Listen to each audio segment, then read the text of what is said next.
Just yesterday, Rachel Zegler thanked the fans for saying, "Thank you for making Snow White the #1 movie in the world." Now, we know that the movie is underperforming horribly. We know that this is the worst thing that Disney could have done with this IP. And now, thanks to Variety, we know the degree of the turmoil, all of the things that was happening behind the scenes that hasn't quite been reported on, speculated on, but not reported on. Well, now, thanks to Variety, they have unveiled, their words here, the fiasco that would be Snow White.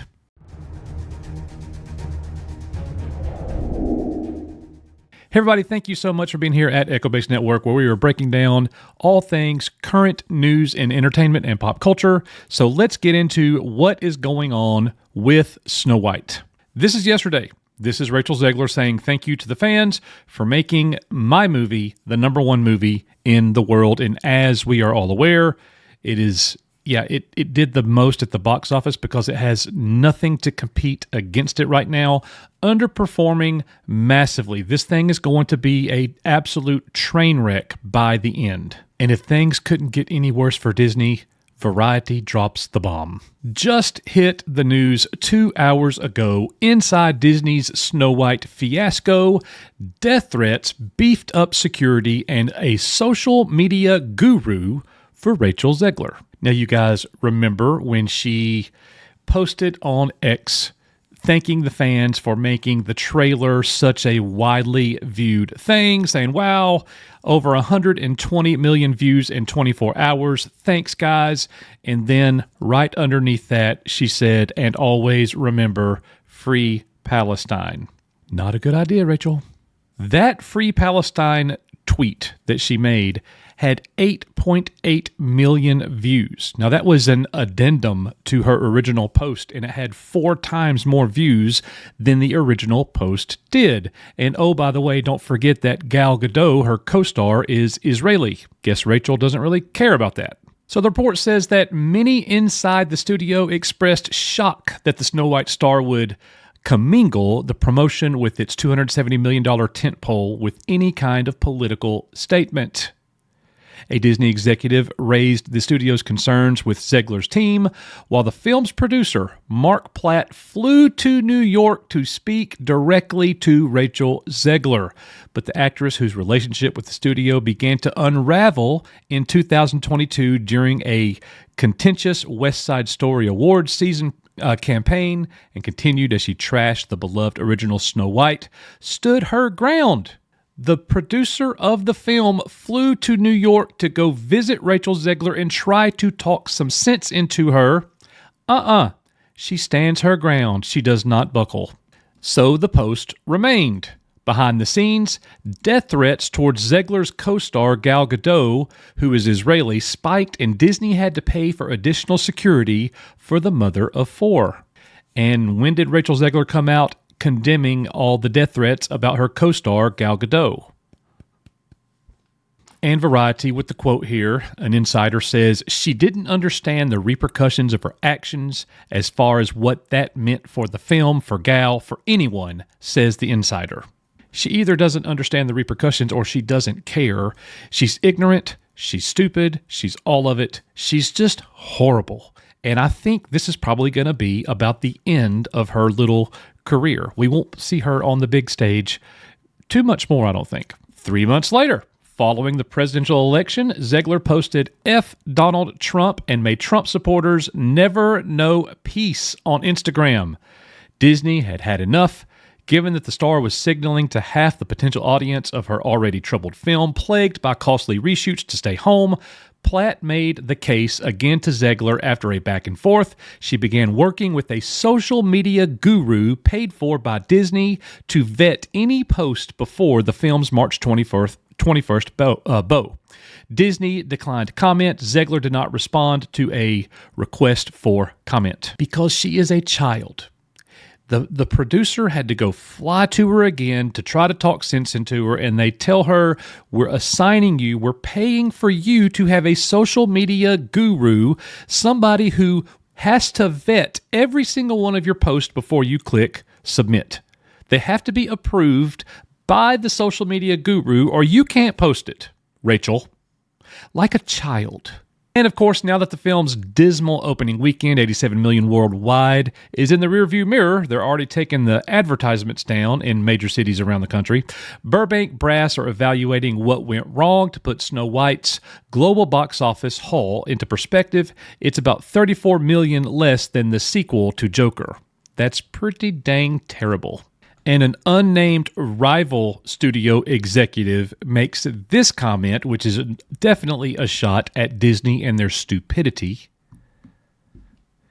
You can't say that a live-action remake of the most iconic film in the vault that cost $270 million and has been reshot multiple times opening to $50 million is okay. The math does not work.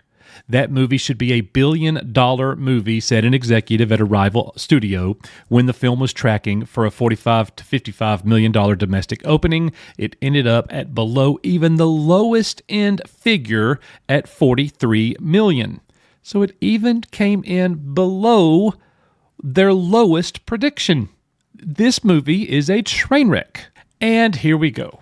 The Disney Zegler standoffs underscore the challenge Hollywood studios face as they attempt to rein in stars who court controversy on social media. For her part, Godot kept her comments on geopolitics limited to offering support for the civilian hostages taking during the October 7th Hamas attack and did not mix that message with the promotion of the film. Zegler had already strained nerves at both the studio and Steven Spielberg's Amblin partners when she accomplished on social media that she wasn't invited to the 2022 Oscars as the star of the Best Picture nominee, West Side Story, a film distributed by Disney. They did pay for her a ticket to go, even though she herself was not nominated. She goes. Months later at D23, she criticized the original 1937 Snow White. We covered that. Most of you guys all saw that, where she's taking shots at the original 1937, the story of it. She said that she didn't like the movie. She's taking shots at the prince and the helpless female, and this is going to be the new age storytelling, the reimagined version, going to be totally different. Yeah, well, fans aren't wanting that, Rachel. As time went on, Disney became increasingly loath to weigh in on anyone's speech, considering that the studio was sued in 2024 by actress Gina Carano, who claimed she was fired from The Mandalorian for voicing her opinion on hot-button topics. Now, here's an opinion. If Rachel Zegler happened to be a conservative, she would have been fired. She would have been fired. Do I think that Disney reaches out to Zegler anymore? I don't know. Do they like money? I hope Rachel Zegler stars in every movie that Disney comes out with because they're all going to bomb. And maybe one day Disney will realize the error of its ways, and they'll come to either sell all of these franchises or start making actual good, wholesome family entertainment like Disney used to do, but not anymore. Variety says they say all press is good press, but in Snow White's case, they were unabashedly wrong, says box office analyst Jeff Beck, an exec of exhibitor relations. My bad. Too much negative controversy surrounded this film for years, and it didn't help that the reviews were subpar, likely rendering this latest live-action adventure to Disney Plus for many potential ticket buyers a possible saving grace. A feeble marketplace where Snow White could stay a while, as many family films have, despite the lackluster debut. What they are saying now is that Disney has given up on the movie, that they know that this one is over. It's a debacle. As Variety said in the title, it is a fiasco and you cannot recover from this because you hired an activist actor, Rachel Zegler, who cannot keep her ignorant, silly mouth shut. She is truly a child. Your social media guru could not save this film. Your producer flying out to try to talk reason and common sense to Rachel Zegler twice on two different occasions could not save this film. Disney cannot save this film. It is another loss for the Walt Disney Company and the movies that they have released as of late. It's loss after loss after loss. So when are they going to get it right? As long as Bob Iger is there is no doubt they're not ever going to get it right. Bob, you need to just keep doing what you're doing and get the company destroyed completely, or, like I said earlier, sell this thing, or get some people in here, some creatives that actually know what they're doing, and quit hiring all of these activists. Just be an actor, talk logically, thank the fans, say your roles, and go home. Leave everything else out of it. None of us care who you are for in terms of any wars or any global geopolitical events. We don't care. We do not care. So if you want to alienate half of the fan base, you have every right to do that, but don't whine and complain when it doesn't go your way, and it's not going your way. This is just really, really bad. Did you guys see this coming? Did you guys think that Disney would actually fix this thing and make it a decent movie? Did you think it was going to be successful, or is this exactly what you had anticipated? What do you think about Rachel Zegler and her idiotic, stupid behavior and comments? Can Disney be saved? Are they too far gone? Let me know in the comments. As we always say here, we are, you are, Echo Base Network. See you guys on the next one.